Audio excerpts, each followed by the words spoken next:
Avis à la population. TV Granier vous présente la place de Granier.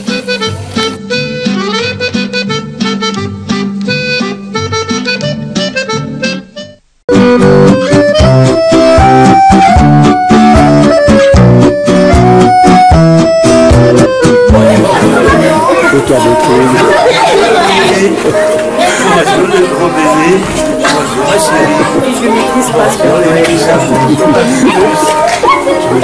Bonjour le petit chat. Bonjour ma chérie. Bonjour ma petite puce.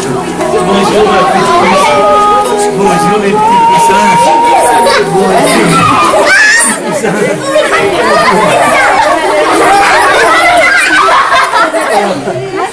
Ah là là, bonjour ma chérie. Toi avec.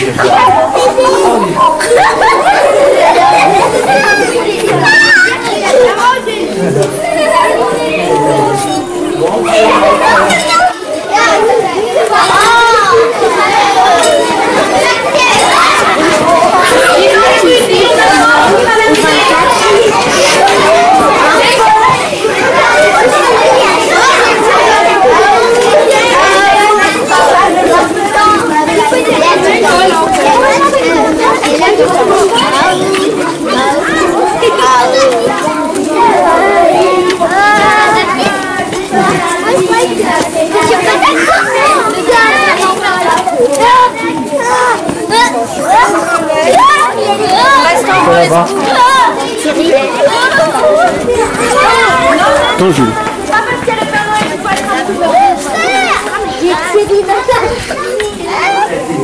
T'as bien travaillé à l'école.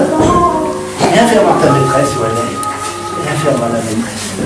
Viens la faire voir cette maîtresse, elle est jolie. Elle est belle. Oh là là. Alors là, t'es belle. Oh là là là là. Aïe aïe aïe aïe, elle est jolie, cette maîtresse. Elle est gentille.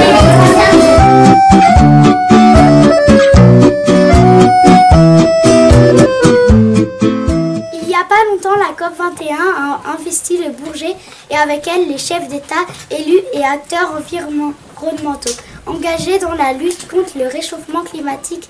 Si son arrivée était attendue dans la capitale, le terme de COP21, est-ce qu'il représente reste flou pour beaucoup de citoyens français. Enjeu, participation, financement. En quelques mots, J3E tente de répondre aux questions les plus courantes sur une conférence qualifiée d'historique et dans laquelle c'est le sort de l'humanité qui est à l'ordre du jour. Le président François Hollande au quotidien gratuit 20 minutes le 30 novembre 2015. Je vois que vous avez une affiche pour l'opération Un arbre pour le climat. Vous pouvez nous en dire plus? On est allé planter des petits pins vers Laval, un peu plus loin que Laval. Et puis un jour ils grandiront et puis comme ça fera des nouveaux arbres pour remplacer ceux qui sont partis. Oui. Donc vous avez lutté à votre manière contre le réchauffement climatique. Voilà. C'est une bonne initiative. Ah oui.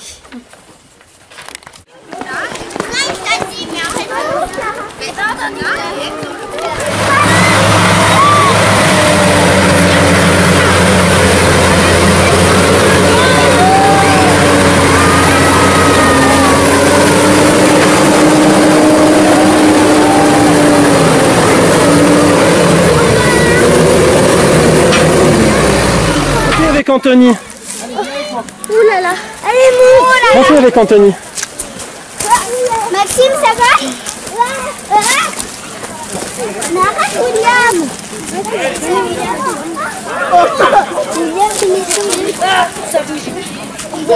Montez avec Anthony, grimpez. C'est pas du tout moi. Ah, ça bouge. Tu sais pas qui dire ça bouge? Bah non. Oh, c'est un champignon. Elle n'a plus pas un champignon, c'est un caillou.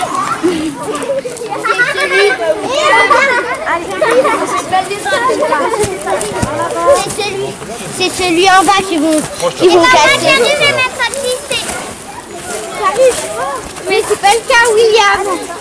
Pour faire de la place pour les plus petits. Voilà, donc c'est un gros arbre qu'on va enlever. Comme ça arrivera des tout petits comme vous allez planter tout à l'heure. C'est le but de la chose. Et en plus de ça, les arbres ici sont déjà bien vieux. Je ne sais pas si vous avez vu en montant, il y en a qui étaient déjà pourris. Donc comme on a le bûcheron, les bûcherons sont là et le tracteur est là, on en profite pour les enlever. Voilà, et les vendre au mieux à la scierie. Ah ouais, il va... Donc vous voyez là le bûcheron, il coupe l'arbre qui est marqué, qui a la peinture orange. Je la vois pas moi. Et là aussi, il va le couper.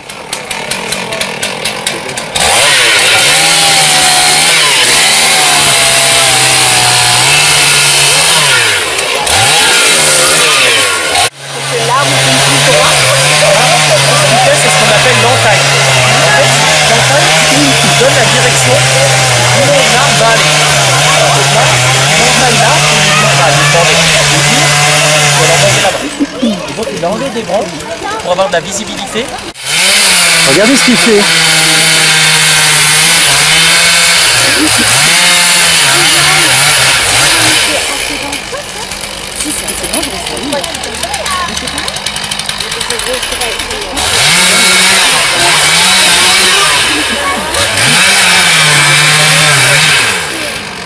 Donc vous entendrez, vous écouterez bien quand il craque. Et après il tourne. Vous entendez? Regardez.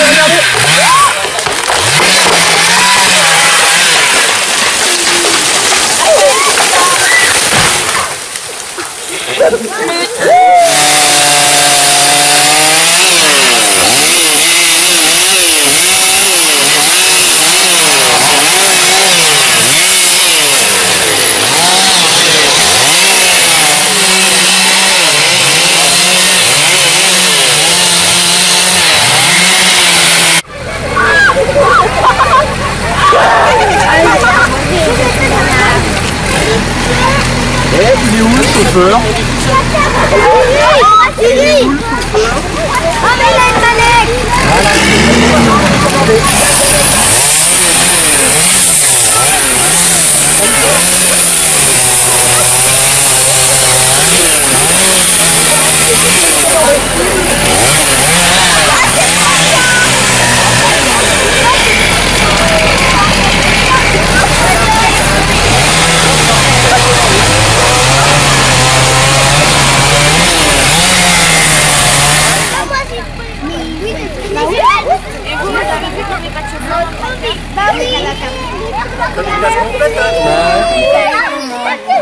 Pour pouvoir vendre les bois, il faut les cuber. C'est comme si on les pesait. On va en prendre d'autres. Une fois en bas, tu sais. Donc chaque arbre est mesuré, cubé. Chaque arbre a un numéro. Cubé, mesuré et classé. On donne une utilisation à chaque morceau de bois. D'accord. Donc là, ce sera pour palette.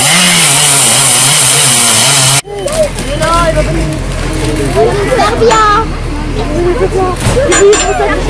Non, William, c'est pas ça. Là, voilà, là, il va les ranger.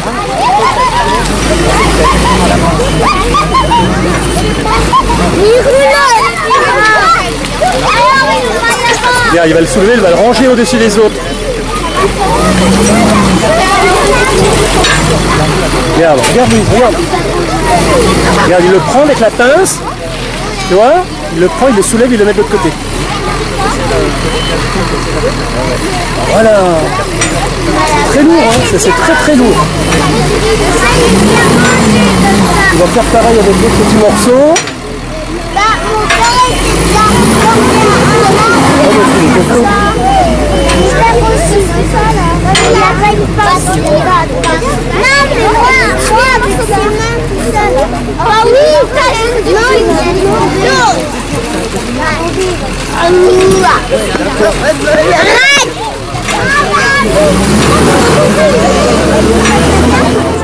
Est-ce que vous aimez votre métier?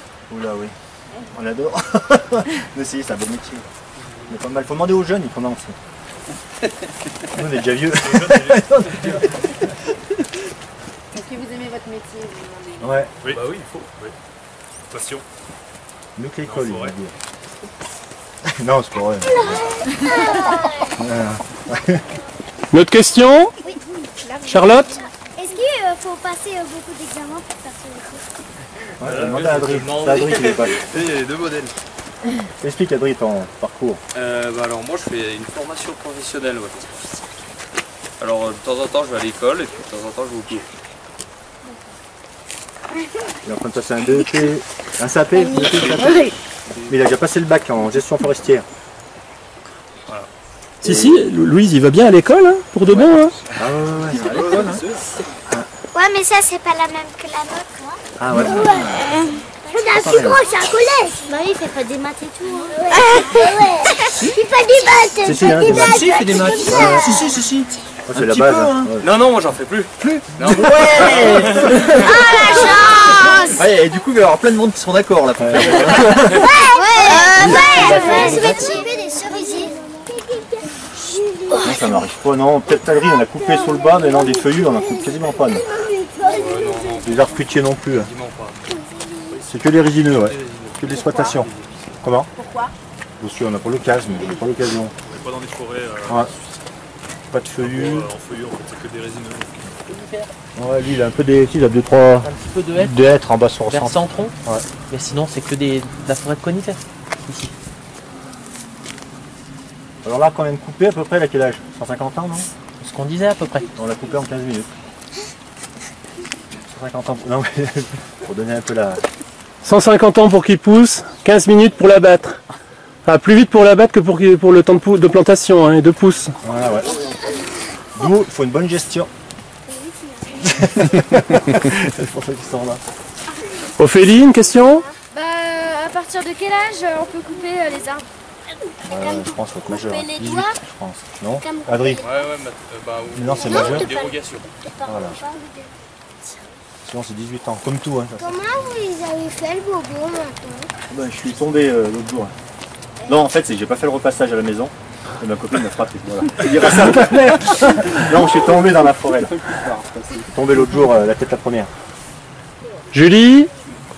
Avez-vous vu un arbre tomber sur une maison ou un homme? Non, jamais. Nive, une dernière question, puis après ce sera Louise. Et moi, quelles sont les espèces d'arbres les plus grosses en France? Alors là, Les arbres, ils peuvent avoir quel âge dans la forêt de Granier, par exemple? c'est vieux. Les plus gros? 200, ouais. Bien 200, Et là, 250 là-haut, ans. t'as peut-être des bois de 250 ans. Après, les plus gros et tout, c'est dans les parcs. Hein. Ouais, après, C'est ce qu'on trouve dans les parcs, les gros chênes. Et les arbres que vous avez, les arbres remarquables, pourquoi vous les appelez arbres remarquables? alors, soit ils sont remarquables par leur diamètre, ou soit ils sont remarquables par leur forme. Des fois, il y en a qui ont des formes complètement atypiques, qui sont pas beaux, mais justement, c'est une forme qu'on voit pas souvent. Un arbre avec des chandelles, comme un chandelier, ou un arbre complètement penché. Et on se dit, comme il n'y en a pas beaucoup, et comme ça, on va les mettre en valeur. Mais souvent, c'est par leur diamètre. Allez Louise, Comment ils coupent les arbres? comment il? Coupe les arbres. Ah bah, avec une tronçonneuse. Qu'on avait tout à l'heure. Là. Alors les outils, c'est une tronçonneuse et puis? C'est tout. Tronçonneuse, après il y a masse, coin pour abattre, cric. Et sinon, c'est le principalement, c'est avec la tronçonneuse. William? Vas-y William. Est-ce que vous faisiez attention qu'il n'y a pas d'oiseaux? Ah là, ouais. Bah là, c'est. Ouais, ça arrive. Et aussi des nids d'oiseaux Ouais, des et nids. des œufs? Ouais, des œufs, des écureuils des fois. Quand ça frotte, ça embarque tout. Hein. Ça, malheureusement, on n'y peut rien. C'est une très bonne question ça.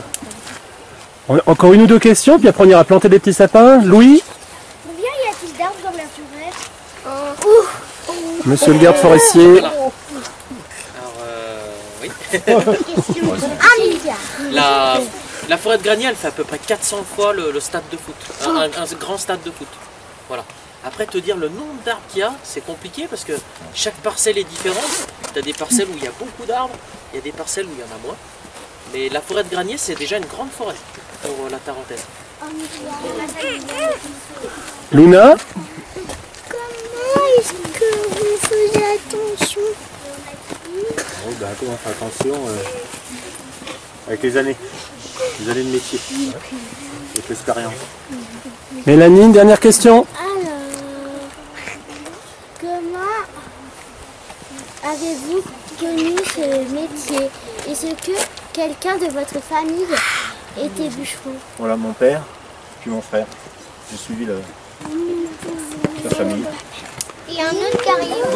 On voit la résine là. Et les feuillus, il n'y a pas de résine. Hop. Mets-toi sur le côté.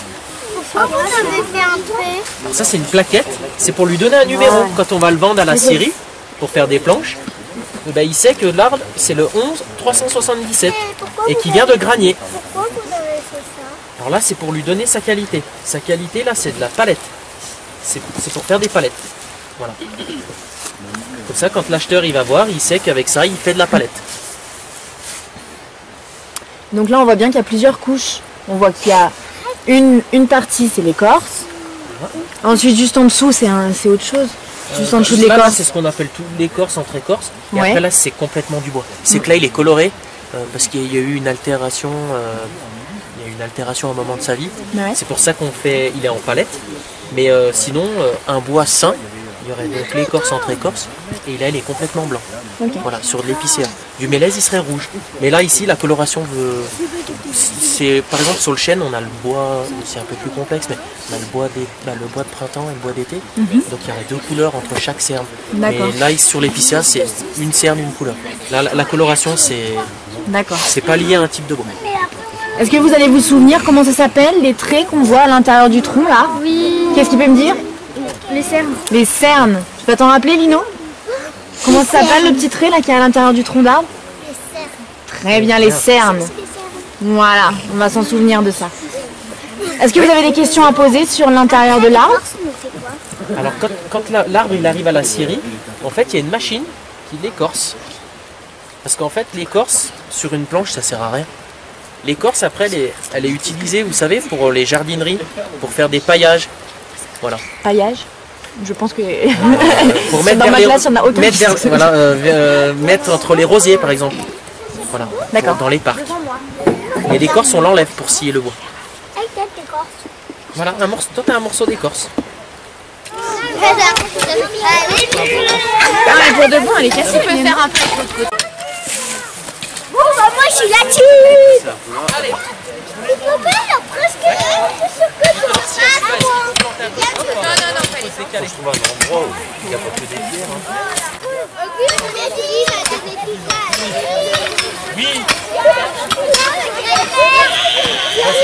Ça va mourir.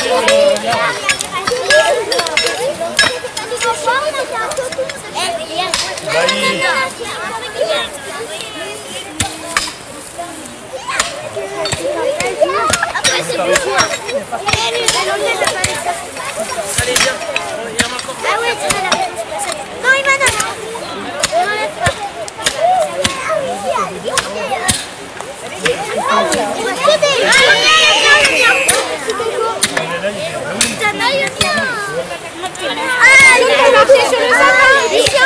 Tu vas marcher sur le sapin. Hé Thierry, il a fait des étincelles. Thierry. Mais Thierry, on va mourir. Mais non! La terre, elle est chaude. Elle est chaude mais elle est humide, donc ça vas-y Louise. Ouais, mais la terre, Vas-y, enfouis ton arbre. Prends la terre et puis tasse sur les côtés. Encore, prends la terre avec tes petites mains, voilà, comme ça, tout près, tout près. Et teste, toi ça donne quoi? Thierry, il a trouvé mon arbre.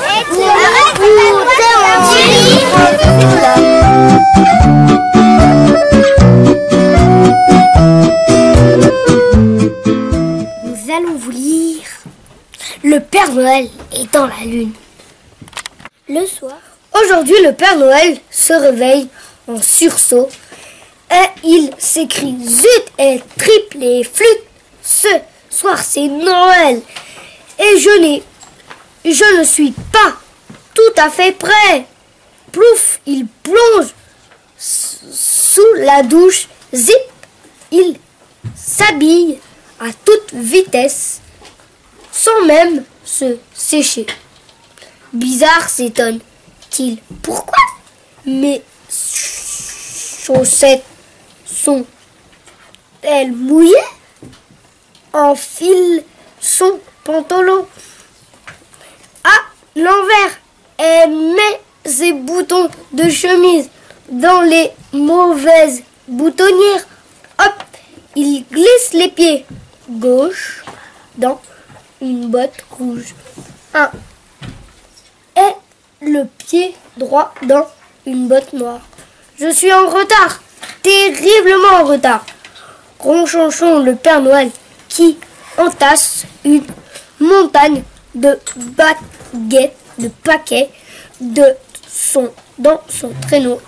Quel boulot! Le soir venu, il secoue ses rennes profondément endormies. Debout, paresseux, c'est Noël. Vous pouvez quand même travailler une fois dans l'année. Les rennes entr'ouvrant les yeux et ils bâillent longuement. Noël déjà, tu es sur Père Nono. Évidemment, s'énerve le Père Noël. Ça y est, tout est prêt. Le soleil se cache derrière l'horizon et le traîneau d'argent s'envole au-dessus des arbres givrés. Pendant toute la nuit, le Père Noël distribue des cadeaux et des paquets aux quatre coins de la terre. Au lever du jour, il se retrouve enfin chez lui, bien au chaud, dans sa cuisine. Ouf, il va pouvoir se reposer. Alors ces rennes se mettent à rire si fort qu'ils ne peuvent plus tenir sur ses pattes, si fort qu'ils ne peuvent plus prononcer un mot. Le Père Noël écarquille les yeux. Serait devenu fou? Père Nono, tu es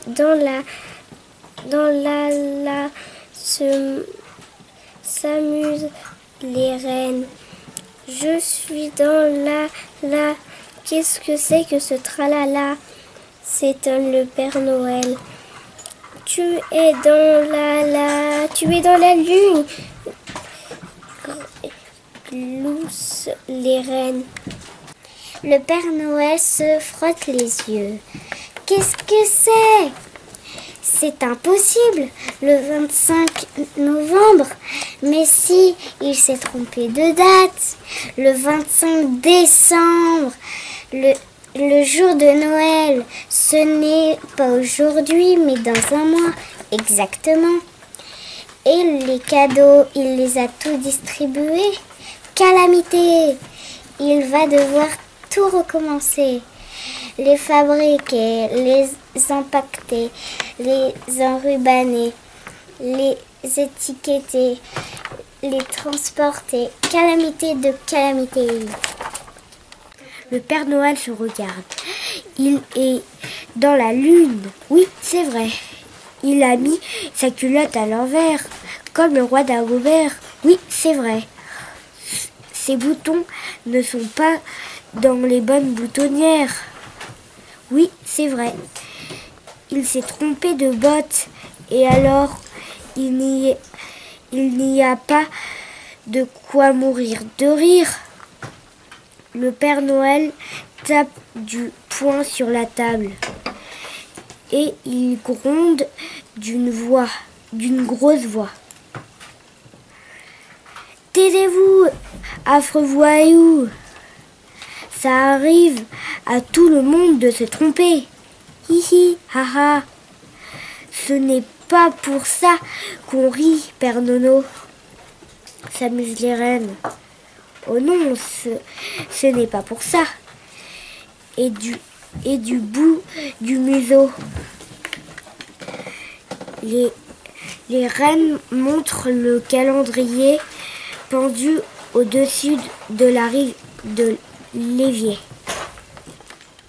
Le Père Noël n'est pas content du tout. Mais dans le monde entier, quelle surprise ce matin! Chic, le Père Noël s'est trompé de date, s'écrient les enfants. Le Père Noël est dans la lune. Chic, il y aura de Noël cette année. Bon courage, Père Noël. Bon courage. Car d'ici le 24 décembre, tu n'auras pas une minute de repos.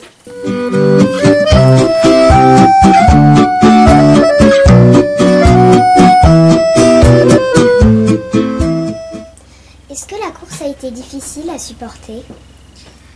Bah, c'était difficile, mais bon, ça allait. C'était pas pire. Le fait d'être 3e sur le podium, comment l'as-tu vécu? J'étais un peu triste, mais bon, c'est déjà ça. Qu'as-tu mangé avant la course? J'ai bu du lait et rien d'autre. C'est pour ça qu'à la fin, j'arrivais plus du tout à respirer. Avais-tu des concurrents sérieux? Oui. Au début, j'étais devant. Et après, je me suis petit à petit fatiguée. Et donc à la fin, ils m'ont tous doublé. Que penses-tu du parcours? Il était assez long. Au début, c'était que de la montée et du plat. C'était super difficile parce que il y avait souvent on tombait parce qu'il y avait les racines des sapins ou des épicéas qui quelquefois ressortaient et donc on se faisait des croche-pattes. Et à la fin, ça allait, sauf qu'il y avait un peu trop de cailloux. Est-ce que tu recommenceras l'année prochaine? Oui, Tu comptes gagner? je vais essayer. Bravo, Dina. Nous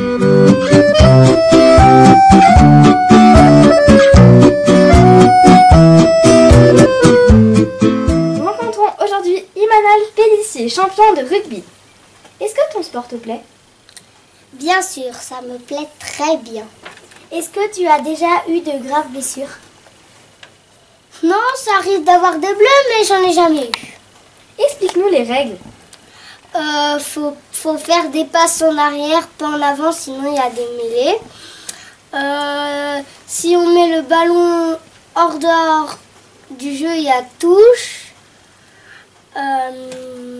Mais est-ce que tu as déjà triché? Jamais. Aimes-tu la compétition? J'adore ça. Est-ce que tu as des médailles? Oui, j'en ai. Voici, elles sont là. Elles sont jolies, hein? As-tu déjà été premier? Non, on n'a pas de classement. Mais est-ce que tu supportes une équipe ou un joueur? Oui, je supporte une équipe. Mais c'est quoi tous ces équipements sur ta table? C'est mes équipements de rugby. À quoi sert ça? À me protéger. Tu peux y essayer? Pas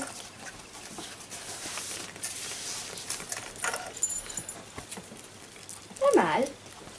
Ça te protège vraiment? Bien sûr, ça me protège très bien. Et cette petite boîte, c'est quoi? Ça me protège dents. Ah. Tu peux l'enfiler? Bien sûr.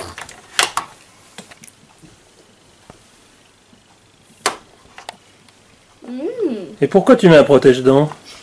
Pour pas me cacher les dents. C'est un sport violent alors? Non.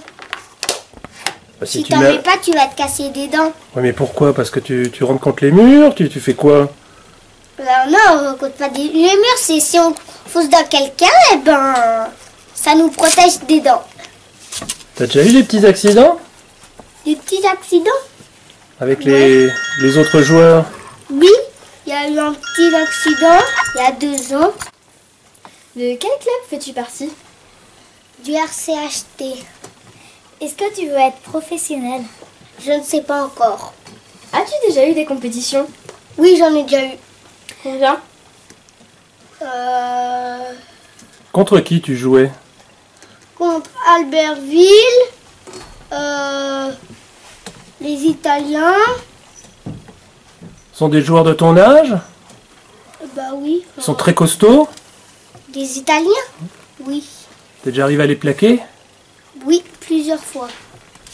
Est-ce que tu conseilles aux autres de la classe de faire ce sport? Bah s'ils veulent. Ça t'apporte quoi de faire ce sport? Bah parce que j'ai bien aimé quand j'étais petit. Parce que ça te défoule ou tu veux devenir un grand sportif? Parce que ça me défoule. Tu vas l'apprendre à ton frère? Il en fait, mon frère. Eh bien, Merci Manal pour cette interview. Au revoir. Au revoir. tu peux nous montrer tes médailles? Merci Manol.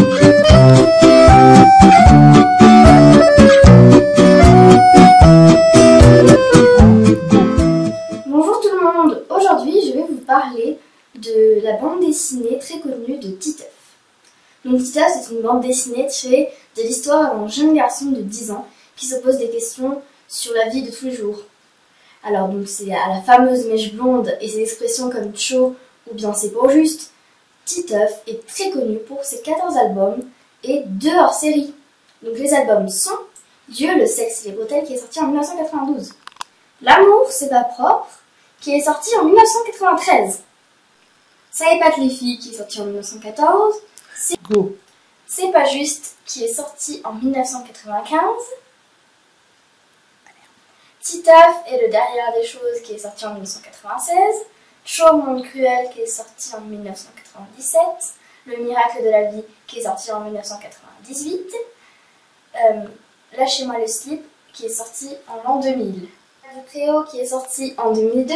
Nadia se marie en 2004. Mes meilleurs copains en 2006. Le sens de la vie en 2008. À la folie en 2012. Et Bienvenue en adolescence qui est sorti cette année. Et maintenant, les hors-séries. Nous avons le guide du zizi sexuel qui est sorti en 2001 et Petite poésie des saisons qui est sorti en 2006. Mais pourquoi ce prénom? Titeuf a eu ce prénom pas qu'un peu par la cause du crâne estimé rond par l'auteur qui est Zep. Ce prénom est une contraction de Petit œuf. Voici les 5 albums les plus connus de Titeuf. Alors le premier c'est Dieu, le sexe et les bretelles. Donc c'est le tout premier qui est sorti en 1992, donc Titeuf a 8 ans. Après on a Lâchez-moi le slip, c'est le 8e, donc qui est sorti je crois en 1998. Et donc là à ce moment-là il a 10 ans. Après c'est Nadia se marie, donc là il doit avoir 11 ans et c'est sorti en 2006. Donc c'est Nadia qui est avec son cousin, qui est cru pour son amoureuse. Après on a la folie, donc là Titeuf à ce moment-là rencontre une autre fille africaine qui vient de Syrie. Donc c'est le 13e et il est sorti en 2008. Et le dernier c'est Bienvenue en adolescence qui est sorti en 2015. Donc Titeuf veut paraître grand pour reséduire Nadia. Donc voilà, c'est tous les albums les plus connus. Alors j'espère que ce reportage vous a plu et puis on passe à la suite. Au revoir!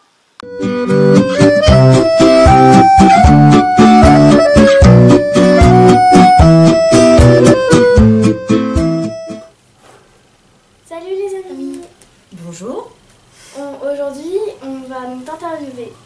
Oui. Bon, on y va? Alors.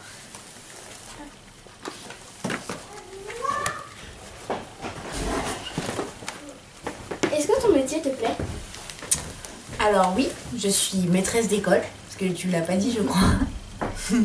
Et du coup oui, c'est un métier très intéressant. Parce que tous les ans on a des enfants différents. Parce que on est tout le temps obligé d'inventer de nouvelles choses. Et voilà, on travaille beaucoup. Mais c'est super intéressant comme métier. Pourquoi as-tu choisi ce métier? Alors au départ, j'avais pas choisi ce métier. Au départ, je voulais travailler dans l'humanitaire. Vous savez ce que c'est? Oui, c'est un peu pour les gens qui sont un peu sans abri, etc. Exactement. Donc moi j'ai fait des études dans l'humanitaire pour travailler en Afrique, en Amérique latine et tout et tout. Et puis je me suis rendu compte que le métier que j'avais choisi, il m'obligeait à rester derrière un écran d'ordinateur et à faire des papiers. Donc je me suis dit, bah tiens, il faut que je me spécialise dans quelque chose. Et donc je suis devenue maîtresse d'école pour pouvoir apprendre aux enfants à lire et à écrire et pouvoir un jour retourner dans les pays d'Amérique latine et d'Afrique pour pouvoir apprendre aux enfants à lire et à écrire. Les enfants de l'école des graniers sont-ils gentils? Alors gentils. Bah, ils sont gentils comme des enfants. Et ils sont drôles. Ils me font des blagues. Et ils sont très agréables. Ils sont gentils comme des enfants. Après, ils me font gronde. Enfin, je les gronde aussi. Hein. Quelle étude as-tu dû faire pour être maîtresse? Alors, j'ai commencé par faire des études d'humanitaire, comme je vous ai dit. Et puis ensuite, je me suis spécialisée et j'ai fait un master. Vous savez ce que c'est un master? Non. C'est 5 années après le bac. J'ai fait un master spécialisé dans l'enseignement. Voilà, c'est un master spécialisé pour être professeur des écoles. Quel est ton meilleur souvenir d'école? En tant qu'écolière? Oui. Ou en tant que maîtresse? En tant qu'écolière. D'accord. En tant qu'écolière, je crois que c'était en CM2. J'avais un maître qui nous faisait faire plein d'exposés. Et donc, on faisait nos exposés, on décorait les pochettes. Et voilà, et ensuite il fallait qu'on présente ça à toute la classe. Et j'adorais faire ça. Ta maîtresse était gentille ou sévère? J'en ai eu plein. J'ai eu des maîtres, des maîtresses. J'en ai eu plein, on en a plein. Ah ben oui, mais vous en avez qu'un, à Granier.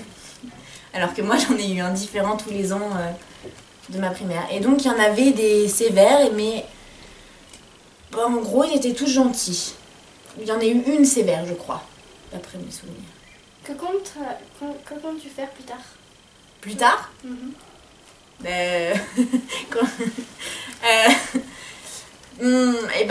Bon, pour le moment, je suis professeure des écoles, mais plus tard, ça c'est une bonne question finalement, je voudrais bien repartir en Amérique latine et tout pour faire la même chose, mais avec des enfants qui viennent de milieux un peu plus défavorisés. Voilà. C'est fini? J'espère que ça vous a donné envie de devenir maîtresse comme Juliane. Et puis à bientôt sur TV Granier.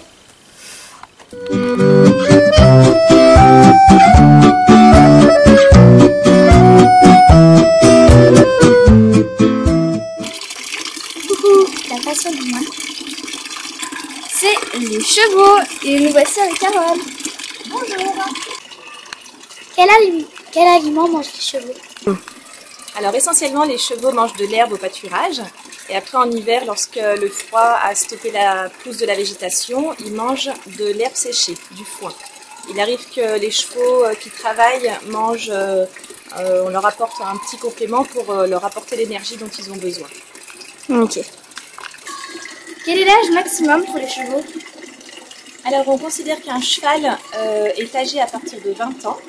Mais il y a des chevaux qui vivent beaucoup plus longtemps que ça. Et par exemple, cette année, on a perdu un poney qui avait presque 34 ans. Est-il de la pudeur? Alors, certains chevaux travaillent avec pudeur, mais de la pudeur dans le sens respect. C'est-à-dire que c'est une qualité qu'on recherche pour les chevaux qui travaillent en traction, car c'est des animaux qui sont patients et qui agissent souvent avec tact et avec beaucoup de délicatesse.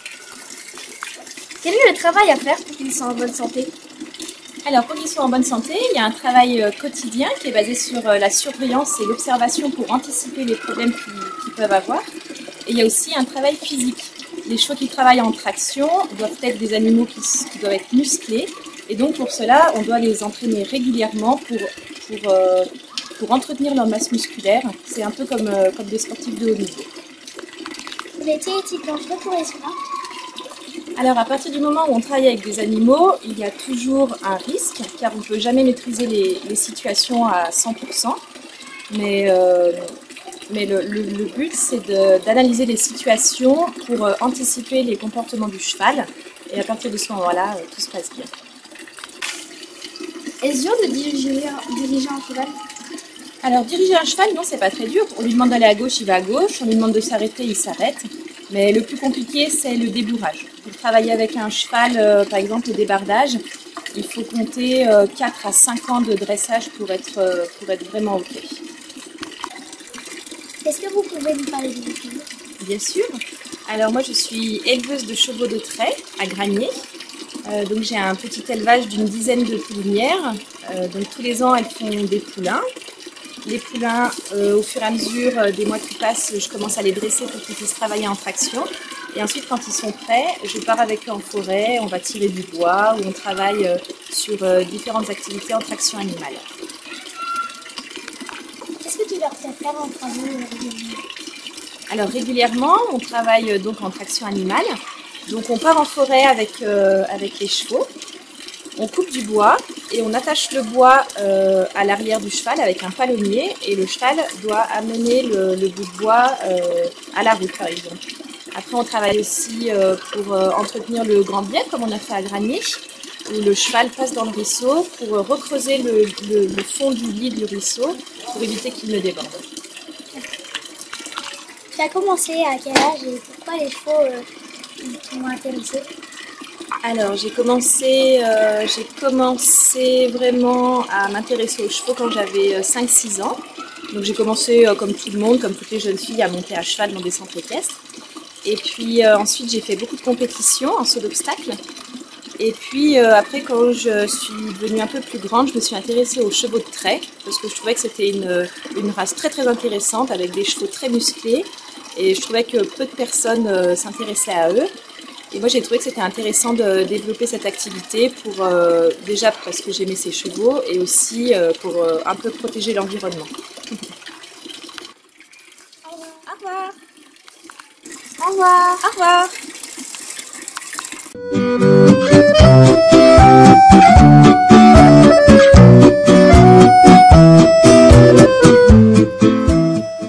Salut tout le monde. Aujourd'hui on est chez Clara pour ses lapins. Donc, nous sommes avec Kenéo et Jackson. Ils sont choux, hein? On passe aux questions. Que mange un lapin? Alors, je leur donne du foin, de l'herbe, des croquettes exprès pour les lapins et des fois des carottes et de la salade. Ok. Comment est-il intelligent? Bah oui, j'arrive à les faire sauter, à leur faire apprendre des tours, comme assis, à bouger, avance. Est-ce que tes lapins ont déjà eu des maladies? Non, ils n'en ont jamais eu. Ok. Les laisses-tu se balader seuls dans ta maison? Oui, la plupart du temps. Quel âge ont tes lapins? Kenéo, il a 5 mois et Jackson, il a 1 an et demi. Que faut-il faire pour qu'ils soient en bonne santé? Il faut les sortir, leur faire des câlins et leur donner leur portion de nourriture bien. Au revoir. Au revoir.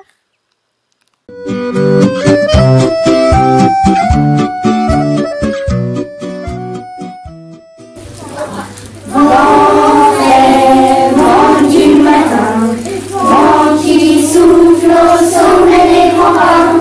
Sois le vent qui passe, allons dans le grand vent frais. Vent du matin, vent qui souffle au sommet des grands pins. Sois le vent qui passe, arrête-toi, tu passe, allons dans le grand vent frais. Vent du matin. Qui souffle au sommet des grands pins.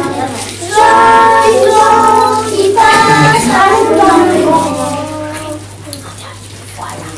Voilà. Le Père Noël est vraiment enthousiasmé, le Père Noël. C'est un Noël pour les enfants perdus, pour tous ceux qui n'y ont jamais cru. C'est un Noël pour les chiens sans collier, pour ce gosse de la rue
puis on a une dernière chanson avec les grands et les petits ensemble.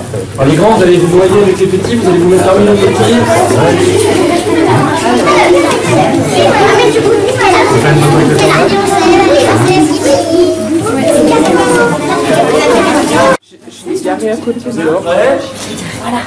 Voilà, très bien. Bravo la bonne. Bravo la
maîtresse.